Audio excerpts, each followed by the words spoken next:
An officer's hand moves to his taser, and he says the words that make your entire body freeze. Stop resisting, or I'll tase you. What you do in the next 5 seconds decides whether you walk away shaken but safe, or whether this becomes the worst night of your life. Most people make a mistake in this exact moment that they don't even realize is a mistake until it's too late to take back. Give me the next few minutes and I'll walk you through exactly what's happening when this happens. The mistakes almost everyone makes without realizing it, and the exact response that keeps you safe, physically and legally, through one of the most dangerous moments an interaction like this can reach. Quick disclaimer before we start. I'm not an attorney and this video is not legal advice. This is for educational purposes only. Let's start with something almost nobody understands about this exact phrase,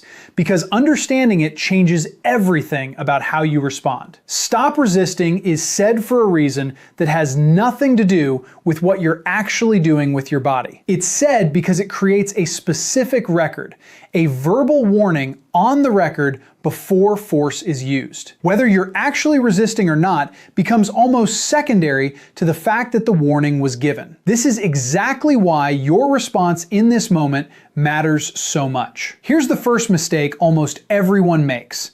They tense up physically without realizing it, clenching their hands, pulling their arm back slightly, shifting their weight. None of this is intentional resistance.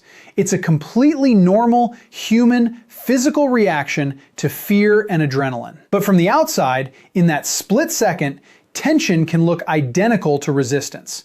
And that's exactly what escalates the situation further. The second mistake is talking too much, too fast, trying to explain or argue in the moment. I'm not doing anything, why are you doing this? Even completely reasonable words said quickly and with rising panic in your voice add to the perception of chaos and non-compliance, regardless of what you're actually saying. The third mistake is pulling away, even slightly when touched. This is one of the most common, most understandable, and most dangerous reactions there is. It's an instinctive flinch, not defiance. But in this specific moment, any pulling away motion can be read as active resistance. And that reading alone can be enough to justify further force. The fourth mistake, and this is the one that catches even calm people off guard, is going completely rigid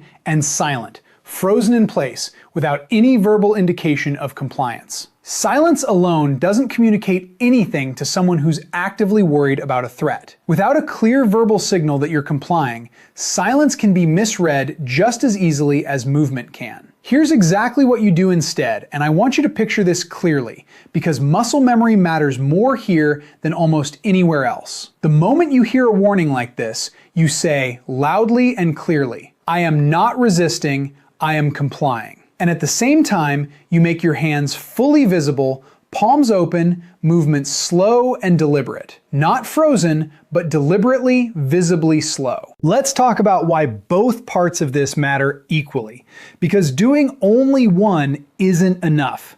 The words alone don't help if your body language contradicts them. Tense shoulders, clenched fists, a flinching reaction still reads as resistance no matter what you're saying.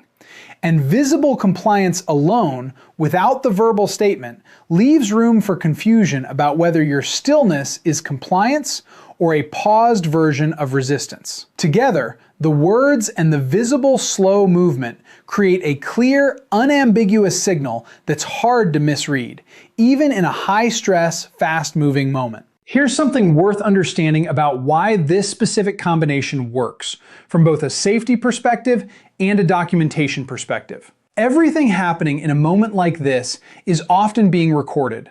Body cameras, dash cameras, sometimes bystander phones. A clear verbal statement of compliance, paired with visibly calm, slow movement, creates a strong, reviewable record that directly contradicts any claim that force was necessary because you were resisting. This isn't about winning an argument in the moment.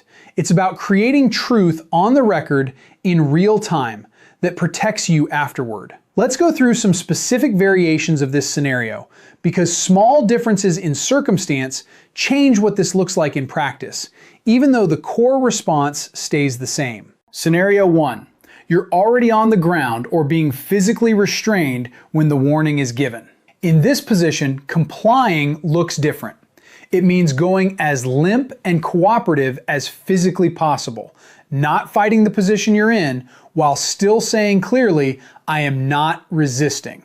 Your body position doesn't change the importance of the verbal statement. Scenario 2. There are multiple officers and the instructions from each of them seem to conflict. One says put your hands up, another says put them behind your back. In this specific moment, follow the most recent, most specific instruction you can clearly understand, while continuing to state that you're complying. Confusion about conflicting instructions is common, and staying verbally calm through that confusion matters more than resolving it perfectly. Scenario 3. You genuinely don't understand what's being asked of you. The instructions are unclear, shouted, or hard to process in the moment. Say so, calmly. I don't understand what you're asking. Please tell me clearly. This isn't defiance. It's a reasonable request for clarity, and saying it calmly is very different from arguing or refusing. Scenario 4.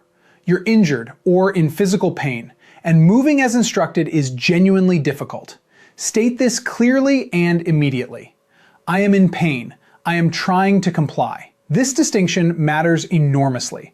A struggle caused by injury looks very different and is treated very differently than a struggle caused by resistance, but only if it's communicated clearly in the moment. Let's talk about the psychology of why people freeze or panic in moments like this. Because understanding your own likely reaction ahead of time is what makes it possible to override that instinct when it actually matters. Under extreme stress, the brain often defaults to one of a few automatic responses: freezing completely, or a burst of instinctive physical resistance to a perceived threat. Neither of these responses is a character flaw.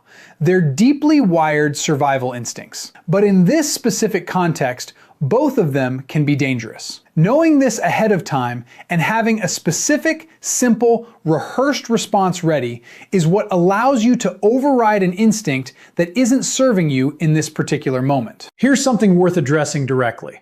Does staying calm and compliant in this moment mean you're accepting that the force being threatened is justified? No. Compliance in the moment and disagreement about whether force was appropriate are two completely separate things, addressed in two completely different ways. The street, in this moment, is not the place to resolve whether the threat of force was justified. Surviving the moment safely comes first. Addressing whether it was appropriate comes later, through documentation and proper channels. Which brings us to what happens immediately afterward, because this matters as much as the moment itself. As soon as it's safe to do so, and only once the situation has fully de-escalated, begin remembering and, if possible, recording every detail. Exactly what was said, in what order, what warning was given and when, how you responded, and whether any physical contact occurred. If there's any visible injury, however minor, document it with a photo as soon as reasonably possible. Memory of high-stress moments fades unusually fast, and small details that feel unforgettable in the moment often become unclear within days. Let's talk about something specific worth noting in that documentation: the exact wording of any warning given and how much time passed between that warning and any physical action taken. This timing detail can matter significantly if the situation is ever reviewed afterward. Let's bring this together with the full sequence, because in a moment like this, having this rehearsed clearly, almost automatically, is what actually makes it usable under real pressure. The moment a warning like this is given, say clearly and loudly, I am not resisting, I am complying. Make your hands fully visible and move slowly and deliberately, not frozen, but visibly, deliberately calm. If instructions are unclear, ask calmly for clarity. If you're in pain, state it clearly while continuing to comply. As soon as the situation is safe, document everything while it's fresh. Exact wording, timing, and any visible injury. This entire approach exists for one reason: to give you a clear, simple, rehearsed way to protect yourself, physically and legally, in one of the most frightening moments an interaction like this can reach. It's not about winning an argument in the street. It's about surviving the moment safely and having everything you need to address it properly once it's over. This video is for educational purposes only, not legal advice. Subscribe for more videos breaking down high-stakes situations most people never think to prepare for until they're already happening.